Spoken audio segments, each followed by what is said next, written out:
조국 전 법무부 장관이 오늘 오전 부인 정경심 교수가 수감된 서울구치소를 찾아 아내를 면회했습니다. 조 전 장관의 면회길엔 아들도 함께했습니다. 앵커 브리핑입니다. 조 전 장관은 아들과 함께 오늘 오전 10시 48분쯤 경기도 의왕시에 있는 서울구치소를 찾았습니다. 조 전 장관은 넥타이를 매지 않은 정장 차림이었고 아들은 후드티를 입은 캐주얼 복장이었습니다. 조 전 장관 부자의 정 교수 면회엔 가족으로 추정되는 중년 여성 한 명도 동행했습니다. 구치소로 들어가는 조 전 장관의 표정은 딱딱했고 눈이 살짝 부어 있었습니다. 앞서 송경호 서울중앙지법 영장전담 부장판사는 오늘 새벽 0시 18분쯤 구속의 상당성이 인정된다며 영장을 발부했습니다. 범죄 혐의 상당 부분이 소명되고 현재까지 수사 경과에 비추어 증거인멸 염려가 있다는 것이 송경호 부장판사가 밝힌 영장 발부 사유입니다. 영장 발부 소식에 전날 저녁부터 법원 앞에서 시위를 벌이며 그 시각까지 법원 앞에 남아있던 사람들의 반응은 크게 엇갈렸습니다. 정경심 교수님 힘내세요, 무사기환, 팻말을 들고 촛불 집회를 벌였던 쪽에선 탄식과 함께 이게 법이냐 썩었다는 욕설과 분노가 터져나왔습니다. 눈물을 흘리거나 흐느끼며 오열하는 사람들도 있었습니다. 정경심 구속, 조국 수사를 외치며 시위를 벌였던 쪽에선 우리가 이겼다는 환호와 함께 조국도 구속하라는 기세등등한 구호들이 쏟아졌습니다. 정치권 반응도 서초동앞 풍경과 크게 다르지 않습니다. 여당인 더불어민주당은 법원 판단을 존중한다, 재판을 통해 진실이 밝혀지길 바란다는 원론적인 입장만 밝혔고 자유한국당은 사필 규정이라며 이제 게이트 몸통인 조국 수사 차례라고 기세를 올렸습니다.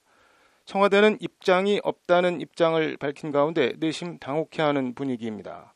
조 전 장관 사퇴로 마무리되는가 싶었는데 끊임없이 뭐가 계속 이어지고 있기 때문입니다. 문재인 대통령이 그제 국회 시정연설에서 공정을 27번이나 언급하며 분위기를 전환하려 했는데 조국 사태가 계속 발목을 잡는 형국이 연출되고 있기 때문입니다.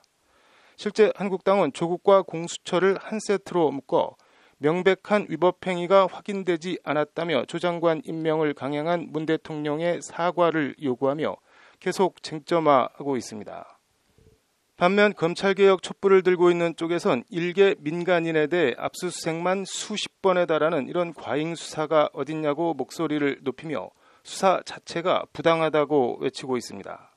김어준 같은 이는 공공재인 TBS 라디오 방송에서 영장 발부는 정해진 시나리오다, 받아들일 수 없다고 대놓고 법원 판단에 불복하는 발언을 했고 작가 공지영은 이렇게 간첩들 만들고 광주 폭도를 만들고 인혁당 노무현을 죽인 게 사법부라고 원색적으로 비난했습니다. 그런 생각이 듭니다. 압수수색을 70차례 넘게 했다고 하는데 길거리 장사미사 보통 사람들이 검찰이 아무리 마음을 먹는다 해도 그 정도 압수수색을 당할 일이 뭐가 있겠나 하는 생각입니다. 과잉 수사일진 모르지만 거꾸로 뒤집어 보면 그만큼 계속 뭔가 수사하고 압색영장을 청구할 거리가 나왔고 법원이 그 사유를 인정해 영장을 발부해줬다는 얘기도 됩니다. 구속영장도 마찬가지입니다. 왜 조국 일가에만 추상 같은 잣대를 들이대며 탈탈 터느냐고 비판을 할 수는 있겠지만 그게 정경심 교수가 받는 범죄 혐의들을 상기하거나 사라지게 하는 건 아니라는 생각입니다. 수사권과 기소권을 다 움켜쥐고 칼춤을 추는 마음만 먹으면 언제라도 그런 이른바 망나니 칼춤을 출 수 있는 검찰은 상식에 입각한 통제를 받도록 개혁해야 합니다. 하지만 검찰 개혁의 필요와 당위가 드러난 범죄 혐의가 있음에도 정경심 교수나 수사 대상이 될 수도 있는 조 전 장관을 무조건 보호해야 하는 이유는 못 됩니다.